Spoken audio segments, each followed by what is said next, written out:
Hey guys, I'm out with Nanny Diggs. Hey. Hey, hey.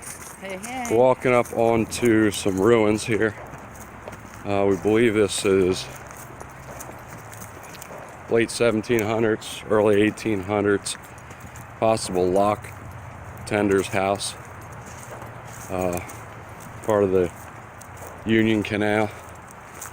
And the lock itself is right down in here.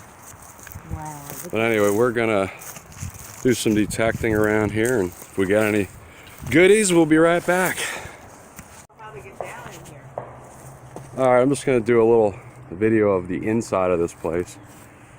Fireplace would have been there. That is amazing. Probably was a window up there. The doorway is still there. That was probably the front door right there.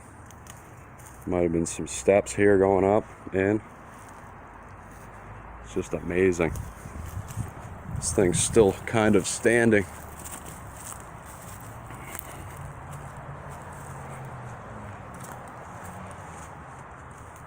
Well, I'll get back to you if I find anything. Alright guys, my first decent signal. Looks like I got a really old bullet here. Not 100% sure on the actual age. But it's definitely older. It was fired. I can see the marks on it. It didn't impact anything. But first decent signal. It looks like someone has been here before. Noticed these other holes here that were left open, and there's a bunch down throughout the woods there that were left open, so obviously somebody was around here before and was digging around. So it doesn't mean that there isn't anything here, because none of us are perfect and none of the machines are perfect, and you can still pick up good signals and find stuff at an area that was searched before. So on that note, first good signal, older bullet. We're going to keep on going. See you on the next one.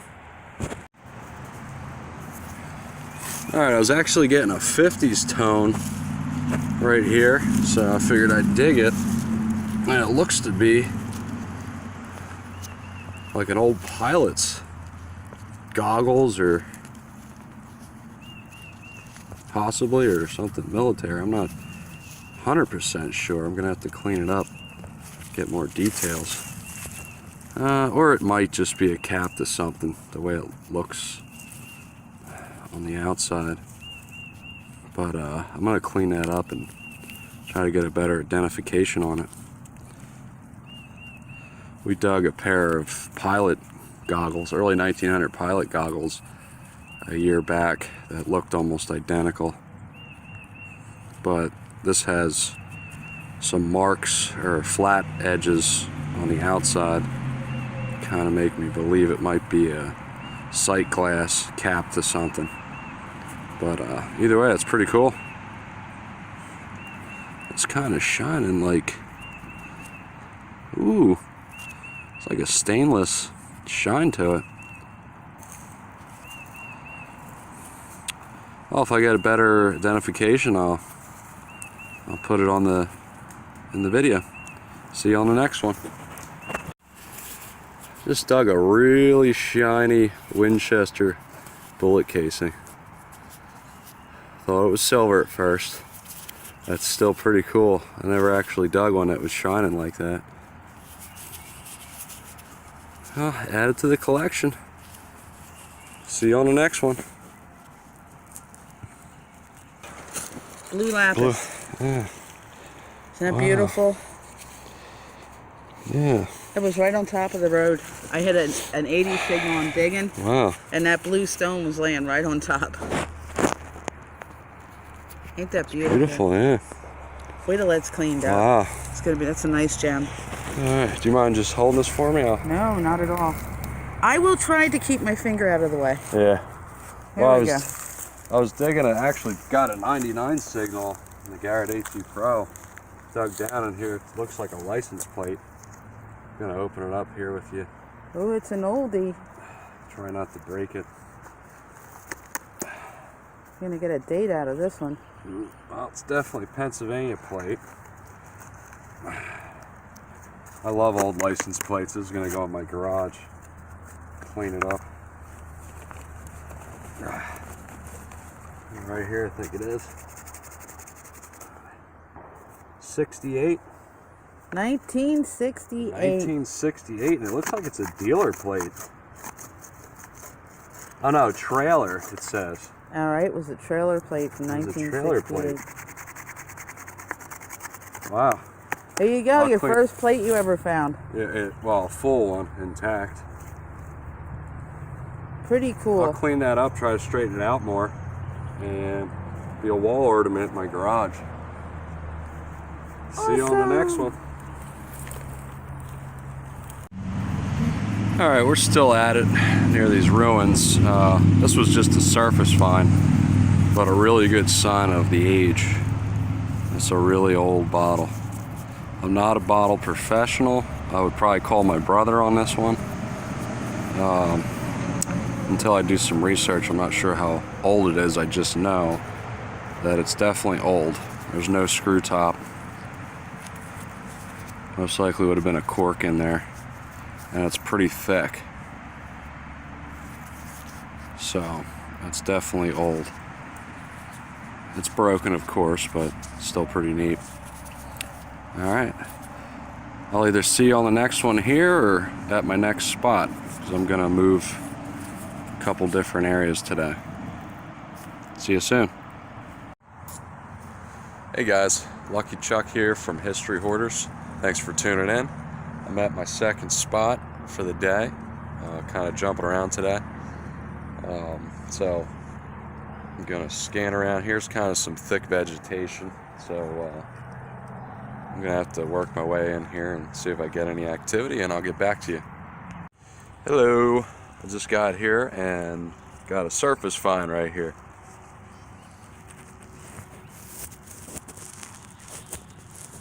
I guess I can't flip the camera around. So anyway, got myself part of a turtle shell. Yeah. Haven't seen one of these in a long time. Pretty cool. Maybe I can find a full one. See you on the next one. Hey guys, Lucky Chuck and Clara here from History Hoarders. I'm going to do a wrap up a little different. Clara wants to help out, so we're going to do it this way, and hopefully it turns out alright. You want to show them what we have here? A little bit of... This is a dime. Current change. We have 1 dime, 2 dimes, 1, 2, 3, 4 current pennies, 2 nickels, and 3 quarters. The oldest one we found was 1974. 1974 quarter. This here, it rang up a high tone. That's a rock. But it kind of looks like a rock, and it's on the lighter side, which is kind of weird. So I'm just gonna hang on to that and try to look into it a little further. Looks like a stamp. But it rang up like close to 90 on the AT Pro, the Garrett AT Pro. It's kind of weird. But next, Clara has in her hands a bird band. what's called an adjustable bird band. Poultry bird band. Not 100% sure what the 55 stands for. I know I found a bird band, a fixed bird band one time with letters and numbers on it, and I was able to look that one up, and I found out that that one was from a pigeon from Rhode Island. This one, because it just has numbers, I'm not 100% sure, but you can Google bird bands on the internet and most of the time figure out what it is, where it came from. Okay, next piece here is just a melted piece of lead that I found. Okay. And we'll move on to, now this is kind of falling apart. I thought it might have been a pilot lens. There's a circular piece of glass, and this, because it has flat edges on it, and it also, I just seen it has threads on it, I'm thinking that it might have been like a visual cap for like a gas can or something like that. Something that you're able to actually look inside through there. I would put a bug inside of the can, but I could look at it. Our next, this is the shiniest bullet shell I've ever found.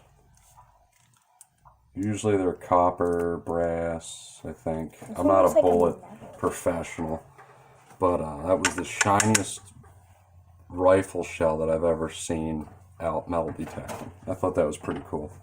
It looks like metal. Yeah, the next two we have here are fired. Oh, well, I believe the one on the right here was definitely fired. And the one on the left, because I noticed on the back there is no mark that resembles a fired, but there's a hole in the front of it, which tells me most likely that was a pulled bullet. It was pulled out instead of fired, because there's no mark on the area where it should be fired like the other one. Do you want to see the other one? This one has an indentation. This one does not have an indentation, but it has the hole up front. You can see that better. So that's my theory. This was a pulled bullet. This was definitely fired. Alright, our last object here This is tiny is this tiny little bullet here. And I'm not a bullet professional, so I had to look up some information on this. If you want to hold it close and just slowly turn it around and show off some of the details, you might not be able to see it. I just learned something new today. And I'm going to read this right off of Treasure Net, off the internet. It says, for anybody here who is not familiar with the term reeded groove, R-E-E-D-E-D, groove, it means the groove which encircles the bullet's body has numerous short parallel lines in the groove. Put another way, the bullet's body groove looks like it was made by pressing the edge of a US dime into the bullet. Reeded grooves bullets seem to start showing up during the U.S. Indian Wars era at approximately the 1880s. Absolutely no Civil War era bullets had reeded grooves. Reeded grooves are found more often on pistol ammo than rifle ammo. Say that one 10 times. Reeded grooves bullets were made by more than one bullet manufacturer, so unfortunately they are not very helpful for identifying a bullet. But it is a reeded groove bullet and dating around 1880. So that was my best find around the ruins that me and Nanny Diggs were searching at.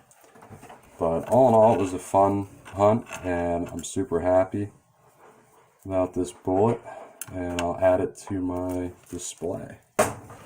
Thanks for watching. Please like, share, and subscribe, and happy Easter. See you later. Bye.